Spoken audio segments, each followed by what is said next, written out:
எல்லாருக்கும் வணக்கம். ஒரு நிமிஷம் யோசிச்சு பாருங்களேன். நீங்க ரிட்டையர் ஆன பிறகும் உங்க வாழ்க்கை முழுசுக்கும் ஒரு ரெகுலர் இன்கம் வந்துகிட்டே இருந்தா எப்படி இருக்கும்? சூப்பரா இருக்கும்ல? அப்படி ஒரு சாத்தியத்தை உருவாக்குற எல்ஐசியின் ஜீவன் உத்சவ் திட்டத்தை பத்தி தான் இன்னைக்கு நாம விரிவா பார்க்க போறோம்.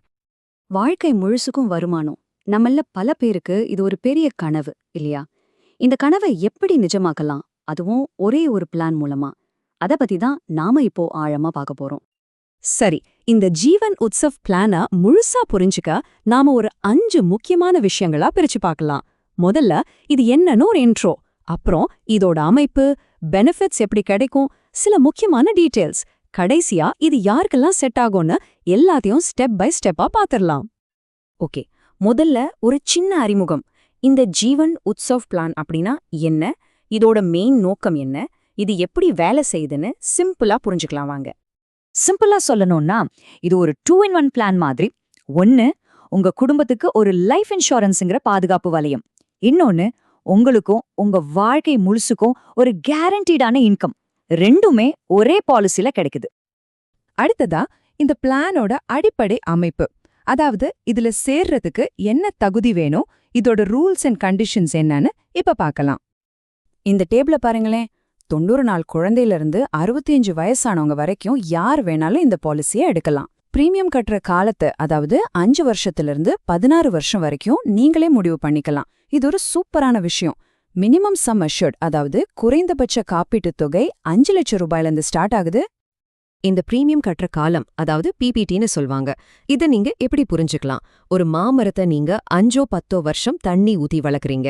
ஆனா அது உங்க ஆயுள் முழுசுக்கும் மாம்பழம் கொடுத்துக்கிட்டே இருக்கும். அதே மாதிரிதான் நீங்க பிரீமியம் கட்டுறது கொஞ்சம் வருஷம்தான், ஆனா பெனிஃபிட்ஸ் லைஃப் டைம். சரி, அடுத்ததுதான் ரொம்ப முக்கியமான பகுதி, பலன்கள். இன்வெஸ்ட் பண்ணியாச்சு, போட்ட பணம் எப்போ எப்படி நமக்கு திரும்ப வரும்? இதுதானே நம்ம எல்லாருக்கும் இருக்கிற முதல் கேள்வி. வாங்க அதை பத்தி டீட்டெயிலா பார்க்கலாம். இந்த பாலிசியில இருந்து பணம் 2 விதமா கிடைக்கும். ஒன்று, பாலிசி எடுத்த நீங்க உயிரோட இருக்கும்போது உங்களுக்கு கிடைக்கிற சர்வைவல் பெனிஃபிட். இன்னொன்னு, ஒருவேளை துரதிருஷ்டவசமா ஏதாவது ஆச்சுன்னா உங்க குடும்பத்துக்கு கிடைக்கிற டெத் பெனிஃபிட். இந்த சர்வைவல் பெனிஃபிட்ங்கிறது நீங்க உங்களுக்காகவே செட் பண்ணிக்கிற ஒரு லைஃப் லாங் பென்ஷன் மாதிரி தான். நீங்க பிரீமியம் கட்டி முடிச்சதுக்கப்புறம் உங்க வாழ்க்கை முழுசுக்கும் ஒரு ரெகுலர் இன்கம் வர ஆரம்பிச்சிரும், அதுவும் கேரண்டியா. இதுதான் இந்த பிளானோட ஹைலைட்டே. நீங்க எடுத்த பேசிக் சம் அஷ்யூர்ட்ல இருந்து கரெக்டா 10% ஒவ்வொரு வருஷமும் உங்க வாழ்க்கை முழுசுக்கும் வருமானமா வந்துகிட்டே இருக்கும். இப்போ இங்க ஒரு சூப்பரான சாய்ஸ் உங்களுக்கு இருக்கு. ஆப்ஷன் 1, ரெகுலர் இன்கம், அதாவது வருஷா வருஷம் அந்த 10% பணத்தை வாங்கிக்கிறது. வீட்டு செலவு, மத்த தேவைகளுக்கு இது யூஸ் ஆகும். இல்ல, எனக்கு இப்ப பணம் தேவையில்லை, பின்னால என் பசங்களோட படிப்புக்கோ கல்யாணத்துக்கோ மொத்தமா எடுத்துக்கிறேன்னு நினைச்சீங்கன்னா அதுக்கு ஆப்ஷன் 2, ஃப்ளெக்ஸி இன்கம். அந்த பணத்தை நீங்க எடுக்காம விட்டா அதுக்கு வட்டியும் சேர்ந்து வளர்ந்துகிட்டே இருக்கும். தேவைப்படும் போதும் மொத்தமா எடுத்துக்கலாம். சரி, ஒருவேளை பாலிசி எடுத்தவருக்கு ஏதாவது ஆயிடுச்சுனா அப்போ அவங்க குடும்பத்துக்கு என்ன கிடைக்கும்? அவங்க நாமினிக்கு பாலிசியோட முழு காப்பீட்டுத் தொகையும் அது வரைக்கும் சேர்ந்திருந்த எல்லா போனஸும் சேர்த்து கிடைக்கும். இது அவங்க குடும்பத்துக்கு ஒரு பெரிய நிதி பாதுகாப்பா இருக்கும். ஓகே, 4வது பகுதிக்கு வந்தாச்சு. நாம தெரிஞ்சுக்க வேண்டிய சில முக்கியமான விஷயங்கள். பேசிக் பெனிஃபிட்ஸ் பார்த்தோம். இப்போ இதுல இருக்கிற சில எக்ஸ்ட்ரா ஃபீச்சர்ஸ் பத்தி பார்க்கலாம். இது ஒரு சூப்பரான போனஸ். நீங்க பிரீமியம் கட்டுற ஒவ்வொரு வருஷத்துக்கும் உங்க காப்பீட்டுத் தொகையில ஒவ்வொரு 1000 ரூபாய்க்கும் 40 ரூபாய் கேரண்டியா உங்க பாலிசியில ஆட் ஆயிட்டே இருக்கும். இது உங்க சேமிப்பை இன்னும் அதிகமாக்கும். வாழ்க்கையில நமக்கு திடீர்னு பணம் தேவைப்படலாம் இல்லையா? அப்படி ஒரு சூழல வந்தா இந்த பாலிசில 2 ஆப்ஷன் இருக்கு. ஒன்னு, பாலிசியை கேன்சல் பண்ணாம அது மேல லோன் எடுத்துக்கலாம். இதனால பாலிசியோட பலன்களும் கண்டினியூ ஆகும், உங்க பண தேவையும் பூர்த்தியாகும்.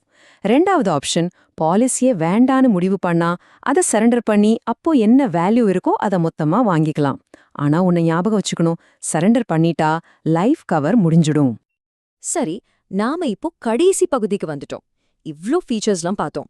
அப்போ இந்த ஜீவன் உத்சவ் பிளான் நிஜமாவே யாருக்கு ரொம்ப பொருத்தமா இருக்கும்?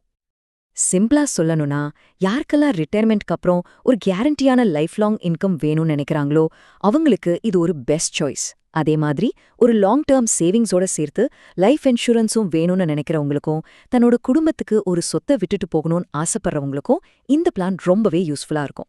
இந்த பாயிண்ட்ஸ்லாம் உங்களோட கோல்ஸோட மேட்ச் ஆச்சுன்னா நீங்க இதை கன்சிடர் பண்ணலாம். ஒரு மரத்தை நடுறதுக்கு சரியான நேரம் 20 வருஷத்துக்கு முன்னாடி, 2வது சரியான நேரம் இப்போ. இது ஒரு சீன பழமொழி. நம்ம நிதி திட்டமிடலுக்கும் இது அப்படியே பொருந்தும். உங்க நிதி எதிர்காலத்துக்கான அந்த மரத்தை நடுறதுக்கு இதுதான் சரியான நேரமா இருக்கலாம். இப்போது கேள்வி உங்ககிட்ட தான். உங்களுடைய ஃபினான்ஷியல் ஜர்னில இந்த ஜீவன் உத்சவ் மாதிரி ஒரு கேரண்டியான இன்கம் பிளான் ஒரு நல்ல அடுத்த ஸ்டெப்பா இருக்குமா? உங்க நீண்ட கால இலக்குகளை பத்தி யோசிச்சு பாருங்க. இந்த தகவல்கள் உங்களுக்கு உதவியா இருந்திருக்கும்னு நம்புறேன். மறுபடியும் இன்னொரு விளக்கத்துல சந்திக்கலாம். நன்றி.